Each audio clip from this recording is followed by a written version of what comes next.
Hi everyone, welcome back to the channel. So today we are going to dig into what is quite a controversial subject, and that is what impact is AI going to have on the job market? In particular, what jobs are we going to see disappear perhaps in the next 12 months, or at least start to disappear in the next 12 months as a result of AI? So today what I'm going to do is go through the evidence, talk about the jobs that are at risk, and hopefully give you information that is useful to you in making decisions about your next career, where you should work on, etc. This will be a series of 3 videos that you can watch. There'll be a video on what we're expecting to lose, what is pretty safe in terms of AI, and then hopefully a more positive one on what new jobs AI will bring. Today, we're concentrating on jobs that we're going to lose. Let's get into it.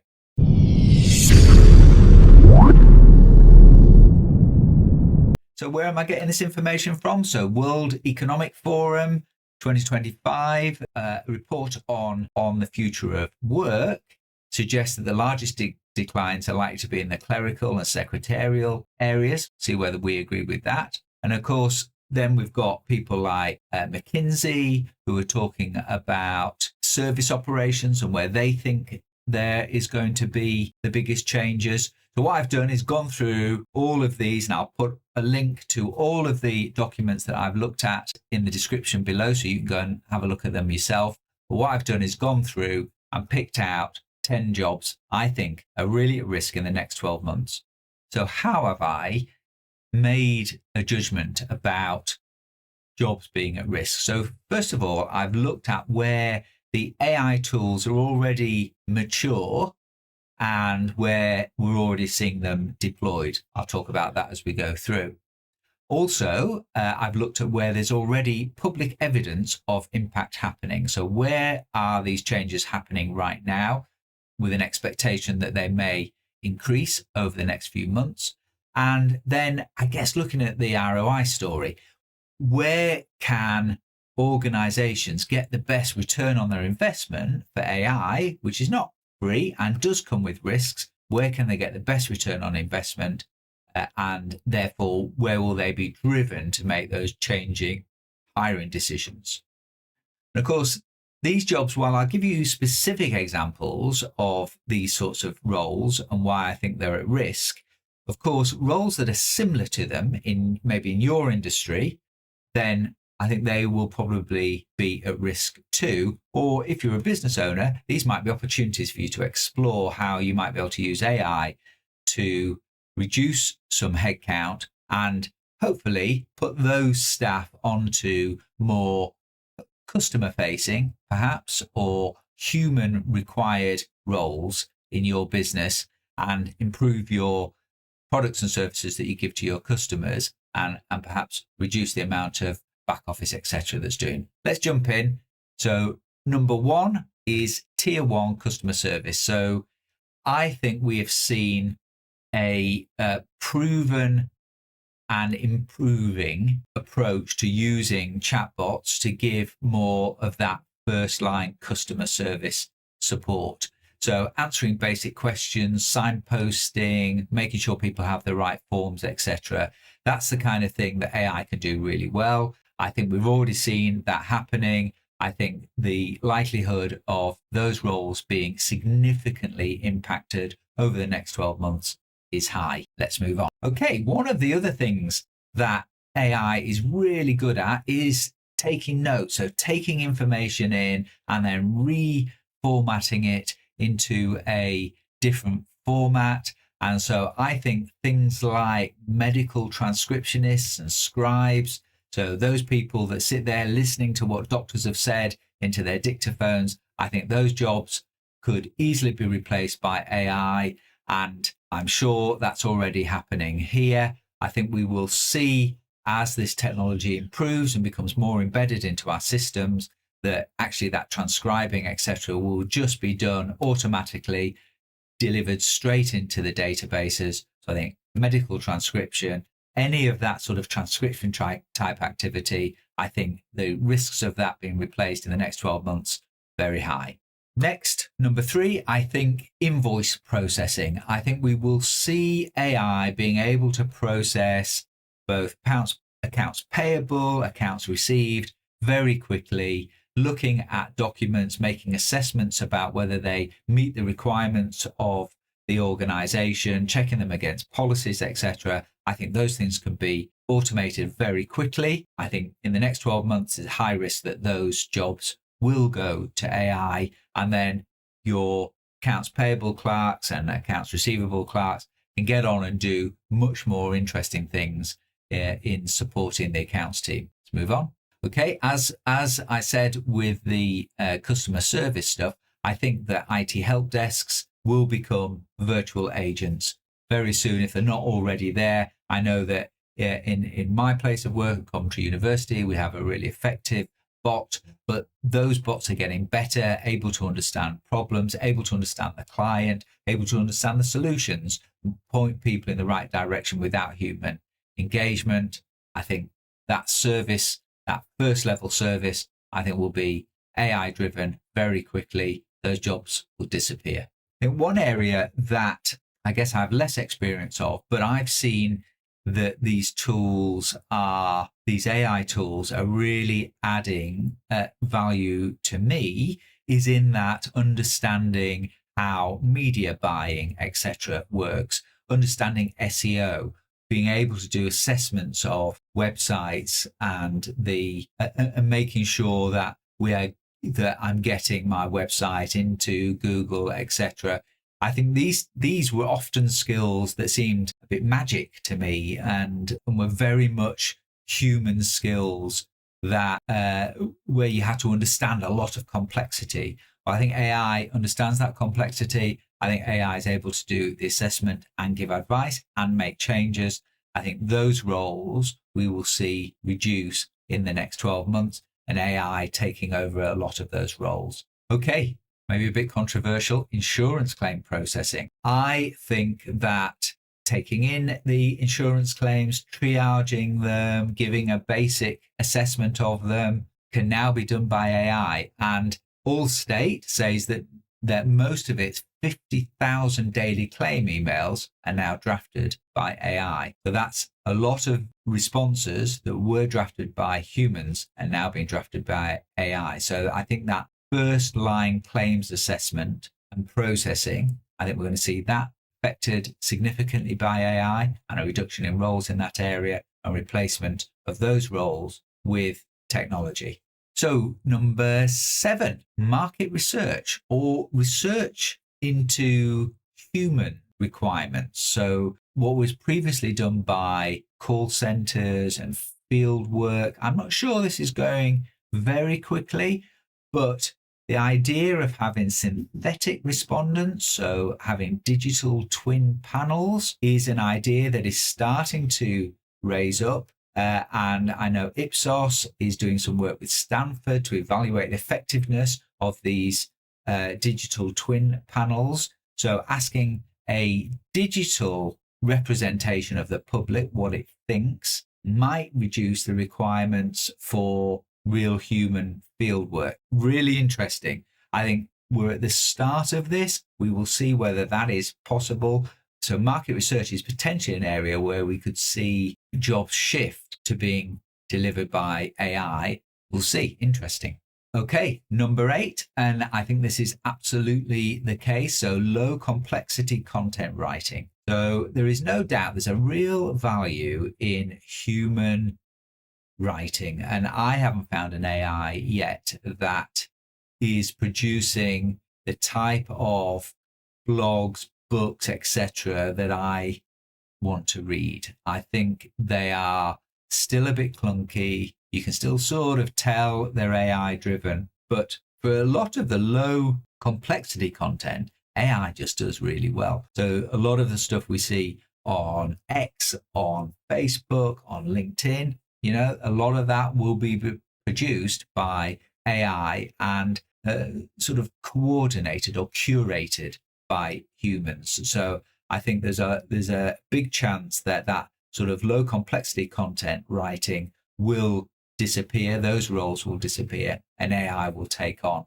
that. And as it gets better, and it's, no doubt in the last 12 months, it's improved enormously. As it gets better and better, I think we'll become more comfortable with seeing AI produced content and consuming that content. Okay, number 9. So as I showed in my last video, that ability of AI to be able to schedule appointments, become a receptionist, deal with that first interaction. I think we're going to see voice agents improving and being able to book appointments over the phone. So having an interaction with a human, being able to work in multiple languages. I think how advantageous is that? So you can call an organization, interact with them in any language, understanding what you're trying to achieve with that call. I think that will happen very quickly. I think we will see some of those jobs like planning, travel, etc. I think those things AI can do really well. I guess what that hopefully does is empower those people that are currently doing those jobs to give them the space to be able to make the decisions about the individual that they're working for, but using the AI to do the legwork, the donkey work, etc. It'd be really interesting to see when individuals have their own AI and the AIs talk to each other and negotiate and recommend and find appropriate times. I don't think we're quite there yet, but we might be in the next 12 months. That'd be really interesting. And then the final job, I think that I think is at risk, and I think is at high risk, things like data entry, processing forms. AI is really good at taking in information, processing it, putting it in the right place, being able to use the data. I think those are areas where we will see AI tools. We already see AI tools doing many of those roles. And I think we'll see that increase, and that requirement for data entry, form processing, etc. Those jobs, I'm afraid, will disappear and be replaced by AI. There are 10 roles where I think AI could make a significant impact on the job market today. And I think we should, of course, people losing jobs is really impactful. It's certainly impactful for them and their families. And we need to be careful that we manage this shift carefully. Ideally, moving people on to roles that are more human-centered, where they can add different levels of value and keep them in roles and keep them in organizations. And we should look to do this as we are driving efficiencies and increases in performance to our clients. So we should shift some of that value back into supporting those staff to do different roles. But we're certainly going to see a shift in what the labour market looks like. I think that this technology will, over time, see us processing things more quickly and more efficiently and more accurately, and reduce the amount of rework, the amount of waiting, etc., that people are currently involved in, hopefully releasing organizations to do things more quickly and more efficiently. And I also think that we will see more consistency in the responses. So if you think about those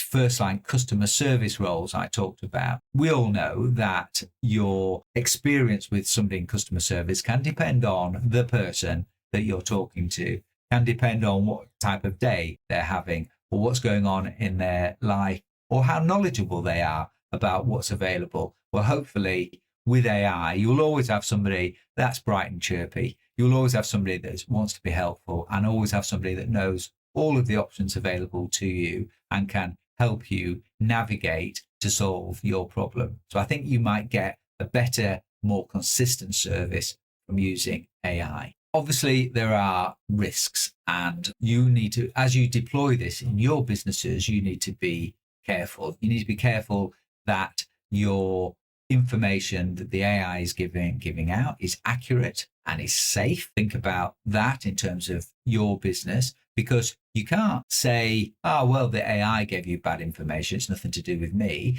If the AI is working in your business, then you're responsible for the output of that AI. So be very careful, lots of good testing, humans in the loop in lots of places, just to check to make sure that the AI is doing something that's dangerous to your business. I think there's also a challenge with AI about the opacity of the way it operates. So information comes in, the AI will make a decision, and no one has seen that.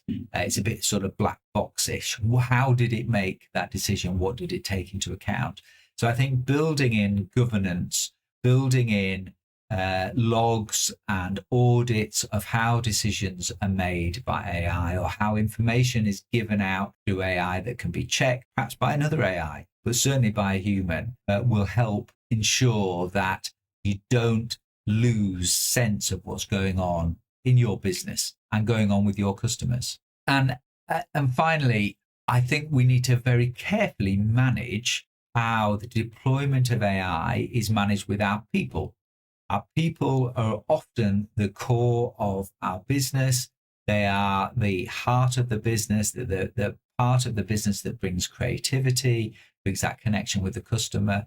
And if they feel like AI is indiscriminately being brought in to reduce staff with with people not taking into account the needs of those people, then I think we are walking into an industrial relations nightmare. I think we need to do this in partnership. We need to give people tools to support what they're doing, not necessarily directly replace them, and think about how we support our people in an age where we have these enormously valuable tools to use. Okay, so what do you do if you are in one of these jobs and you just sat there and listened to my video and thought, oh my goodness, I am going to lose my job in the next 12 months? Well, hopefully that doesn't happen. I think these are 3 or 4 things that I think you can do today to make sure that you've always got a place in your organization. So first of all, move up the stack. Look at what you might be doing if you weren't doing the job that I've just told you might be at risk.